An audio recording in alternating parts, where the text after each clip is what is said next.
All right, we've never even talked about the supply picture, but he's talking about eventually being able to increase the supply of gold. You had a shareholder who asked you a question about gold over the weekend, and your response was pretty interesting. Berkshire versus gold. You want to talk about how that's performed over the years? Yeah, but we can go beyond that. But certainly, when we took over Berkshire, Berkshire was selling at $15 a share, and gold was selling at $20 an ounce. And gold is now $1,600, and Berkshire's $120,000. But you can take a broader example than that.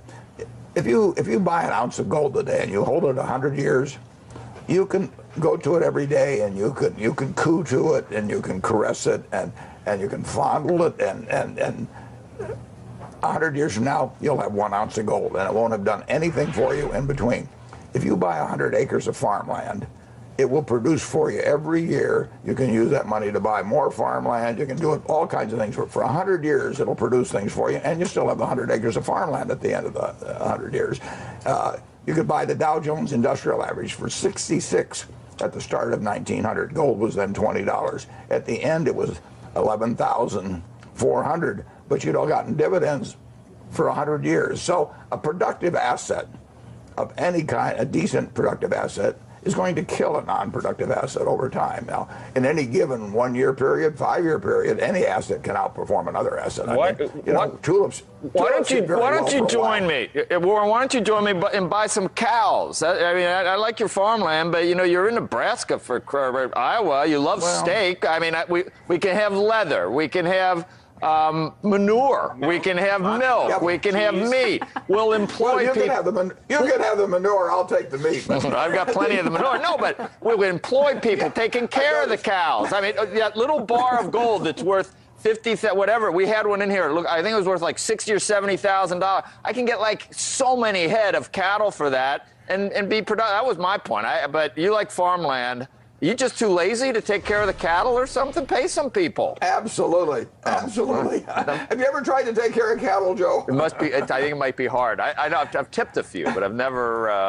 Have you tipped? No, I've never done it. I hope you have not tipped. That's mean. It's cruel. It is cruel. They're sweet. They're sweet, but they're not too bright. Like me. With land, you can get somebody else to do all the work, give them a percentage of the crop, and you can sit back there for 100 years and get a percentage of the crop, and you still got the land when you get all through. I will guarantee you that farmland over 100 years is going to be gold, and so are equities. Listening to you talk, though, Warren, when you say, with your comments about bonds, that makes me think of financial assets in general, which include stocks. And I think about the printing presses, not only in this country, but around the world. You've seen the commercial cha-chung, cha-chung, cha-chung with the central banks. And there are periods where financial assets are great, from the early 80s to 2000. And I just wonder if there's then periods where hard assets are great. And you see Paulson in gold and some of these other guys in gold or commodities. Are you just not comfortable with commodities? Are there times where you should be downplaying maybe stocks or businesses and going totally full bore into commodities, but you're just not comfortable doing that? No, the alternative with me, Joe, the alternative, I don't like fixed dollar investments at all. I don't like short-term bonds. I don't like long-term bonds. We own a lot of short-term bonds, but that is not because we like them. That's just a parking place. But the alternative, in my view, I mean, certainly commodities can be an alternative, but the alternative is income-producing assets of one sort or another that are not fixed dollar type investments. And so I've said consistently for the last few years, I would vastly prefer to own common stocks than fixed dollar investments over a 5 or 10 year period. I don't know about the next 5 hours or 5 days. And that might very well extend to rental real estate. It might extend to farms. I mean, an investment, you're looking for something where you put out money now, and that asset that you buy gives you back more money over time. Now, the problem with commodities is that you're betting on what somebody else will pay for them in 6 months. The commodity itself isn't going to do anything for you. So there's two types of assets to buy. One is where the asset itself delivers a return to you, such as rental property, stocks, a farm. And then there's assets that you buy where you hope somebody else pays you more later on, but the asset itself doesn't produce anything.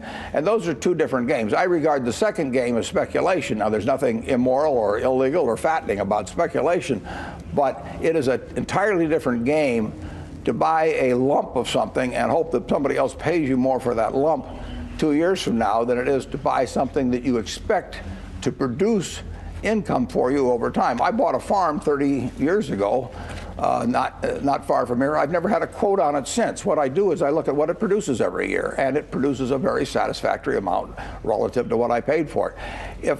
If they closed the stock market for 10 years and we owned Coca-Cola and Wells Fargo and some other businesses, it wouldn't bother me because I'm looking at what the business produces. If I buy a McDonald's stand, I don't get a quote on it every day. I look at how my business is every day. So those are the kind of assets I like to own. Something that actually is going to deliver and hopefully deliver to meet my expectations over time.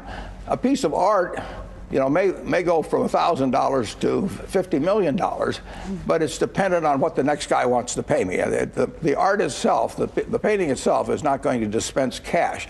So I have to find somebody that's going to like it more. And with an asset like gold, for example, basically gold is a way of going long on fear, and it's been a pretty good way of going long on fear from time to time. But you really have to hope people become more afraid in a year or 2 years than they are now. And if they become more afraid, you make money. If they become less afraid, you lose money. But the gold itself doesn't produce anything. Well, speaking of gold, though, we're looking at gold prices, and they were at another record high. They're up another $3 today, $1,434 an ounce.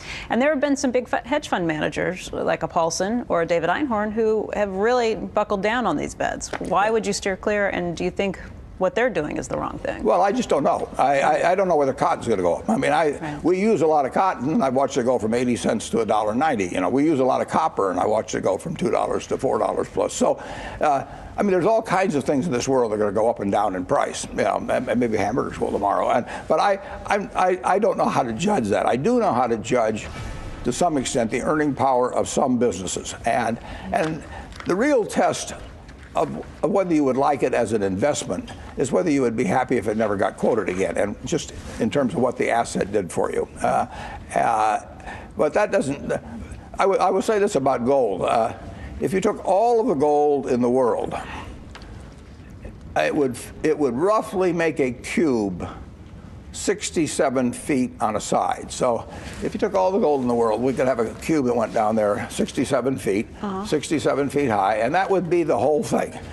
Now, for that same cube of gold, it would be worth, at today's market prices, about $7 trillion.